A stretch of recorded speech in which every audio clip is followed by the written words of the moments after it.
Hey guys, it's Craig from OCR Aviation. Today we're going to go for a ride in the seriously dialed in 2008 turbo normalized Cirrus. We just listed it for sale. It's owned by our friend Scott, who you may recognize from a previous jump-in video. He's kept this aircraft absolutely pristine. He's meticulously maintained it with a Tornado alley, turbo, Kelly Aerospace air conditioning. This thing's built for performance and comfort, so let's jump in and go for a ride.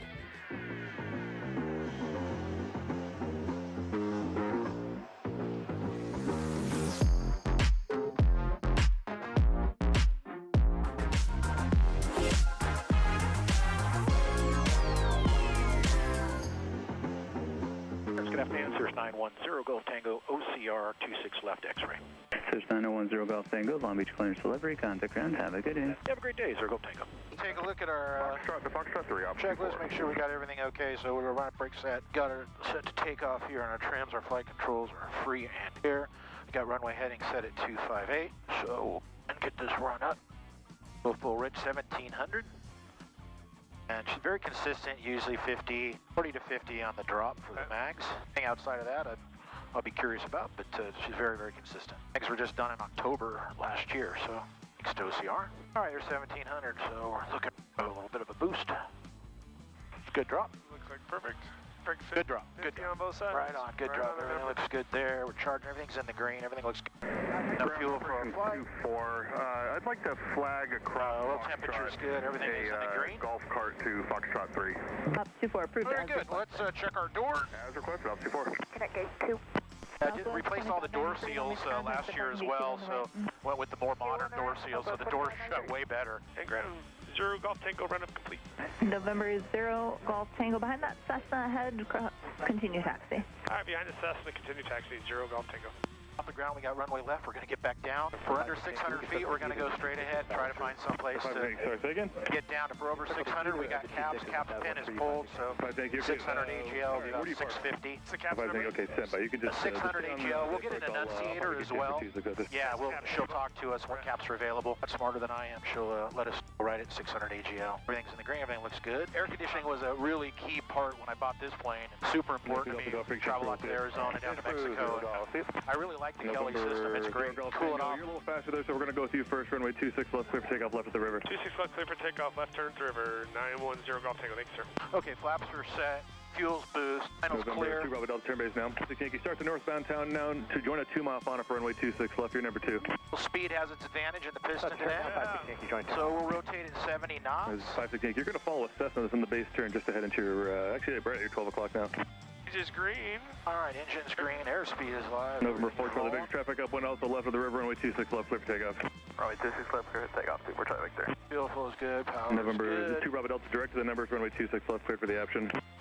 Yeah, operation 26 left, 2 Bravo Delta. South 1456, Long Beach runway 30, clear to land. Line 30, south is 1456. All right, flaps are up. Power's good. Very great.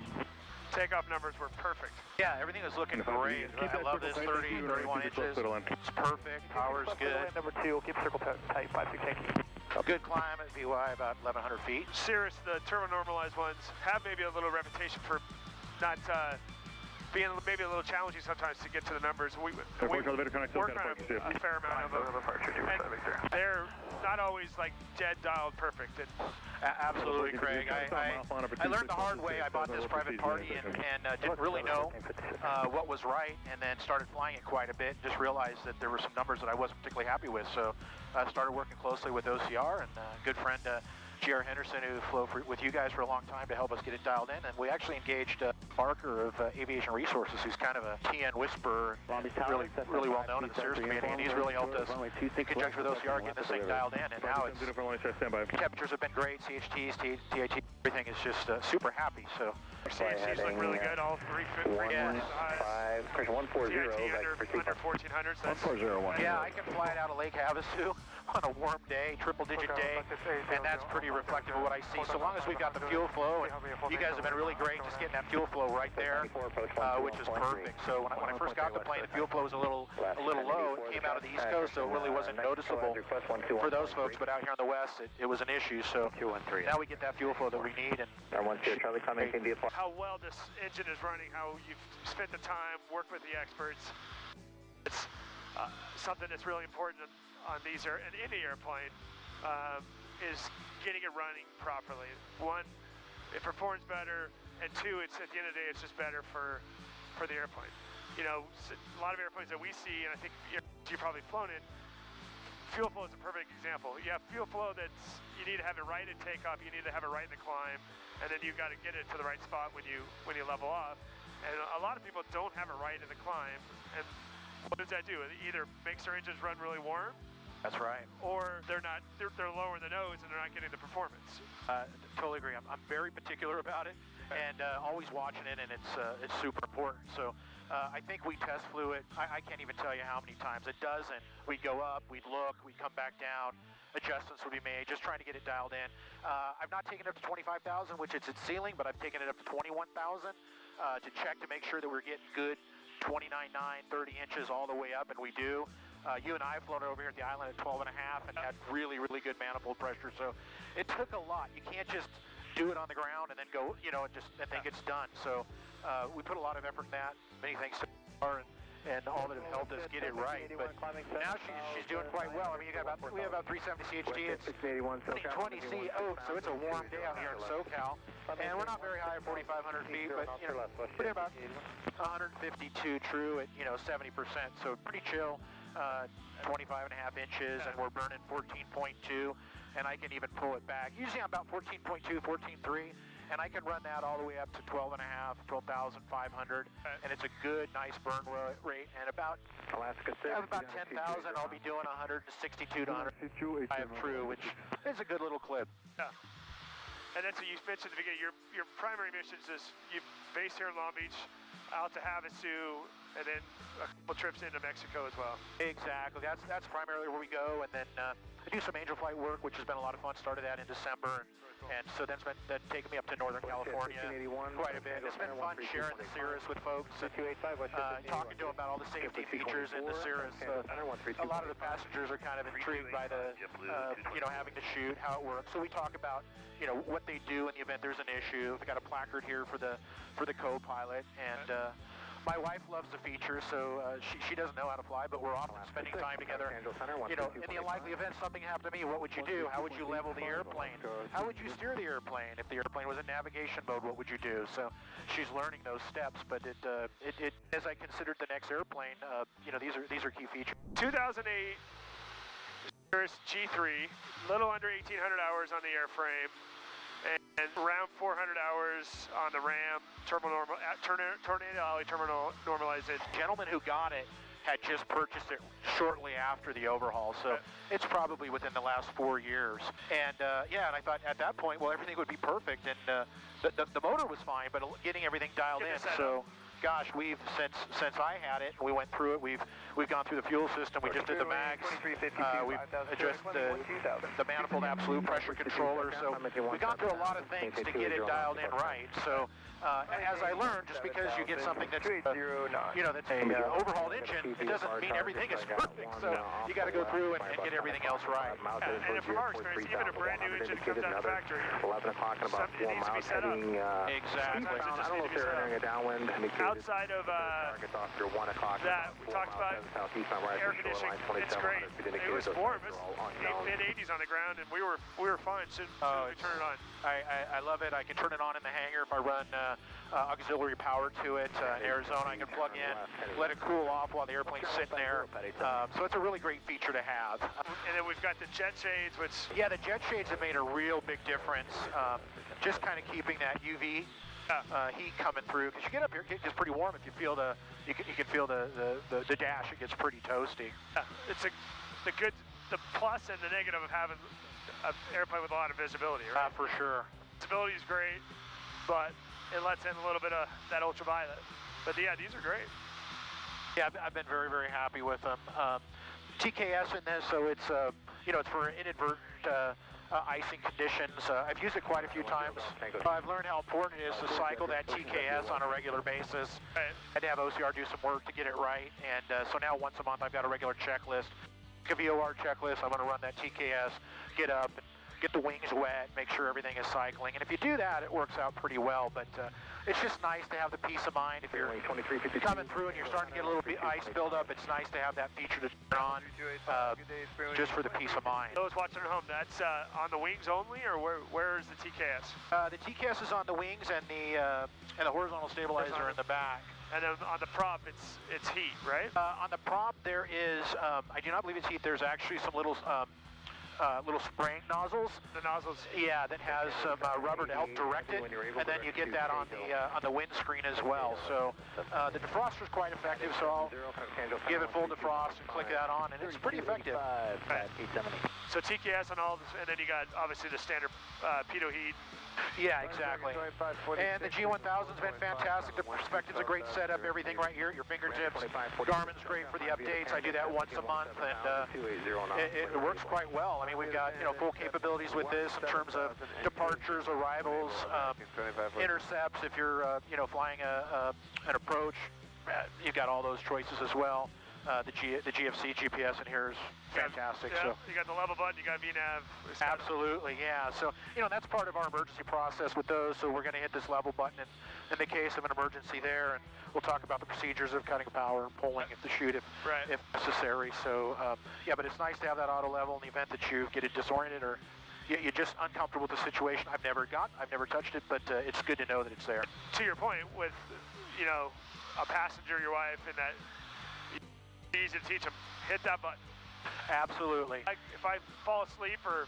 Yeah, exactly. If something were to happen to them on a turn or something, they can at least level the aircraft and then make some determinations on what they're going to do. So, it's interesting. I started thinking the perspective of a passenger, my wife in particular, who was not real excited about aviation initially, but getting into the Cirrus and understanding it's all the safety features that it has. It's brought more comfort to her, and now she understands things that she could do. Scott's 2008 Cirrus SR22 G3, a little under 1,800 hours on the airframe, but around 400 hours on the engine. Turbo normalized. What are the other features? Yeah, so we've got the Kelly AC system, which is great. That's electric based, so you can run it on the ground. You can run it in your hangar before you depart, so get the cool down the cockpit before you go. I've also learned that with the Kelly system, it's making oil changes and such easier on this style aircraft as opposed to having the compressor. I guess sometimes that gets in the way of the oil filter, but so it's quite effective. It's got inadvertent ice. Why don't we head back into Long Beach and we'll maybe just pick up a practice ILS? Yeah, that'd be perfect. So we'll go, Tango, we're complete. We'd like to head back to Long Beach and pick up a practice ILS full stop. Zero Golf Tango, Roger. You can resume a navigation towards Long Beach, and just when you talk to the next controller, just let them know if you want a practice approach. All right, I appreciate it, Zero Golf. SoCal 910 Golf Tango is 4,500. We have Yankee in Long Beach. We'd like to practice ILS full stop. We're direct to Edskill now. 910 Golf Tango, SoCal approach, Roger. It's quite effective. I mean, it's VNAV and... Absolutely.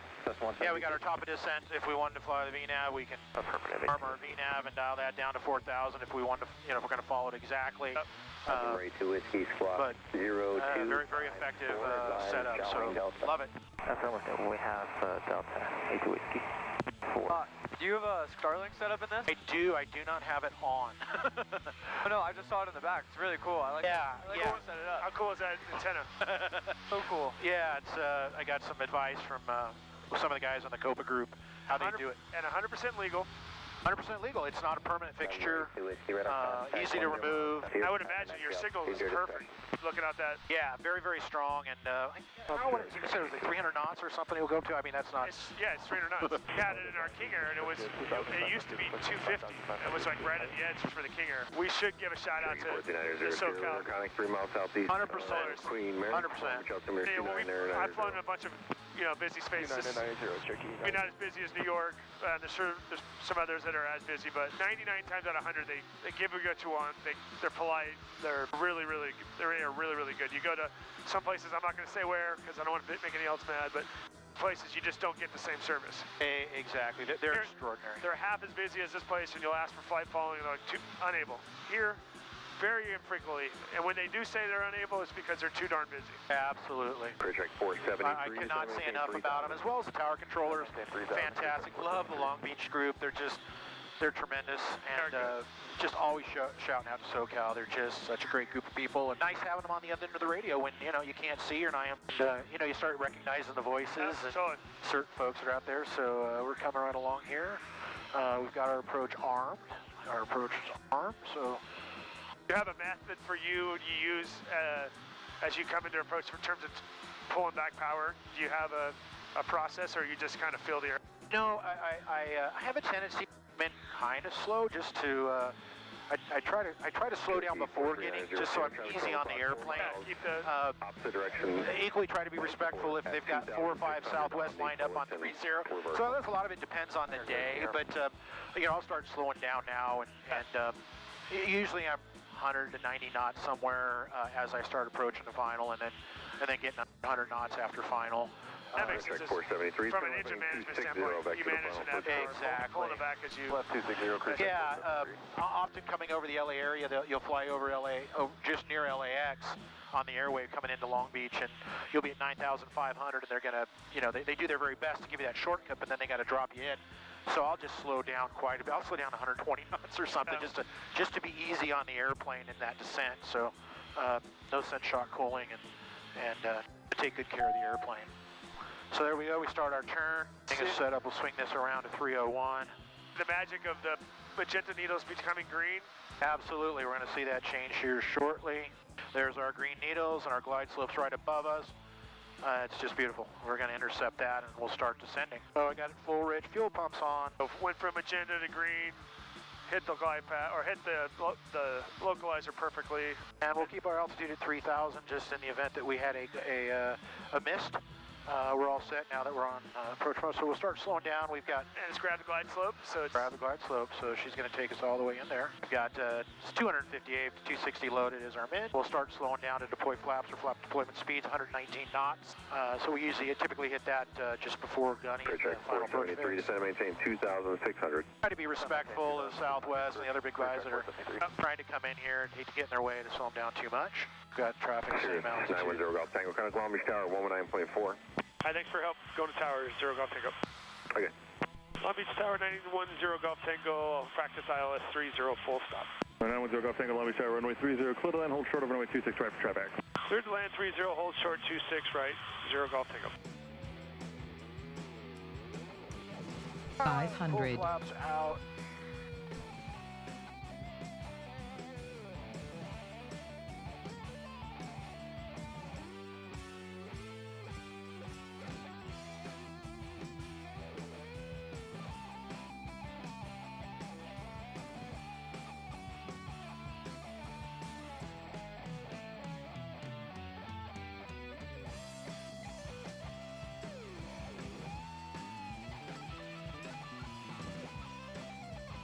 All right, thanks for coming along. Hope you enjoyed the flight. I think you can see this Cirrus is in excellent condition. Scott's put a ton of time and care into getting it set up. It's dialed in, it's running to perfection. It's now ready for its next adventure. You'll find it listed on controller.com, our website. The links are down below. If you're interested, give us a call. Don't forget to like, subscribe, and most importantly, thanks for jumping in with us.